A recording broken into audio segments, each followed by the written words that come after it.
और एक सवाल भी है, और ये मेरा ही सवाल नहीं है, बहुत सारे लोगों का सवाल है। मैं आपको कुछ तस्वीरें दिखाऊंगा जो कि अभी आसाम, बंगाल और कर्नाटक के हो रहे विधानसभा चुनाव के में रैलियों की भीड़, उमड़ती भीड़ों की है, राजनीतिक पार्टियों की रैलियों में उभरती भीड़ों की है। तो क्या कोरोना इन जगहों पे फैल नहीं रहा है?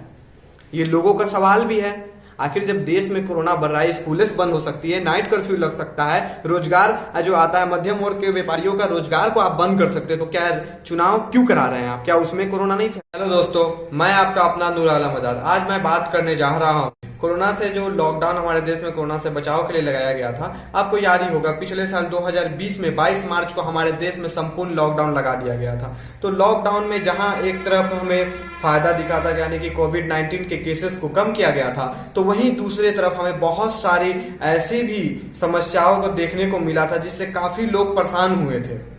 तो उस परेशानियों की तरफ भी हमें देखना होगा, क्योंकि हम उस परेशानियों से भाग नहीं सकते हैं। हम सैल्यूट करते हैं उन कोरोना योद्धाओं का जिन्होंने उस मुश्किल वक्त में आगे आकर हमारे देश का और हमारे देश के गरीब मजदूरों का मदद किया था उन लोगों ने।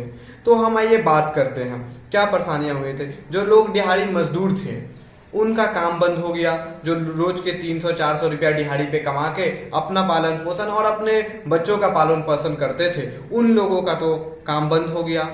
हमारे देश में बेरोजगारी बढ़ गई, हमारे देश में महंगाई बढ़ गई। हम इन सब चीजों को से भाग नहीं सकते। जी, हमारे देश के प्राइम मिनिस्टर जी आते हैं और वो कोरोना से बचाव के लिए लॉकडाउन लगा लेते थे। क्या अचानक लॉकडाउन लगाना सही था? क्या उन्हें उन प्रवासी मजदूरों के बारे में भी तो सोचना चाहिए था, मध्यम वर्ग के व्यापारियों के बारे में भी सोचना चाहिए था। चलिए ठीक है, लेकिन वो देश हित में ही फैसला था, लेकिन इनके बारे में भी सोचना चाहिए था। तो आपको याद होगा औरंगाबाद के 16 प्रवासी मजदूर जो अपने घर को जा रहे थे, तो उन लोगों को मालगाड़ी, वो पटरी से जा रहे थे वो अपने घर पे, और उनको मालगाड़ी जो जा रही थी उस पे वो कट के मर गए।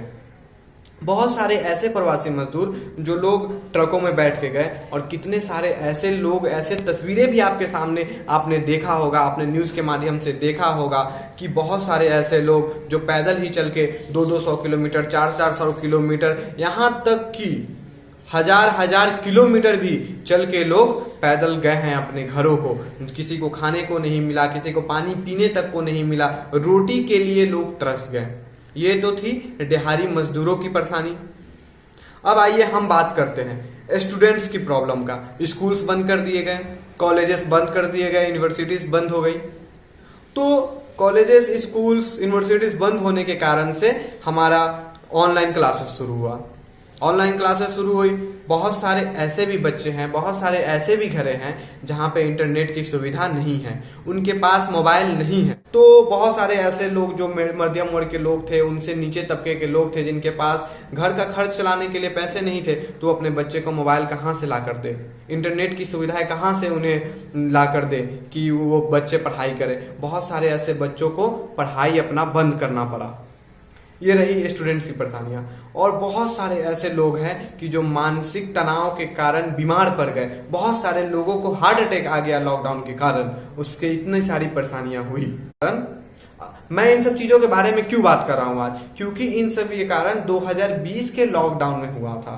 तो मैं आज 6 तारीख को इसकी बात क्यों कर रहा हूँ, 6 अप्रैल 2021 में इसका बात क्यों कर रहा हूँ? भाइयों, इसका एक कारण ये है कि फिर से हमारे देश में तेजी से कोरोना बढ़ रहा है और फिर से दूसरा लॉकडाउन की ओर हमारा देश बढ़ रहा है। बिहार में 12 अप्रैल तक स्कूल्स बंद कर दिए गए हैं। दिल्ली में आज से नाइट कर्फ्यू लगा दिया गया है। बहुत सारे जगहों पे लॉकडाउन लगने वाला है। क्या लॉकडाउन लगने से ये कारण खत्म हो जाएगा? अगर लॉकडाउन लगा रहे हैं तो फिर से उन लोगों को, प्रवासी मजदूरों के बारे में, स्कूल बच्चों के बारे में, मध्यम वर्ग के लोगों के बारे में हमें सोचना होगा।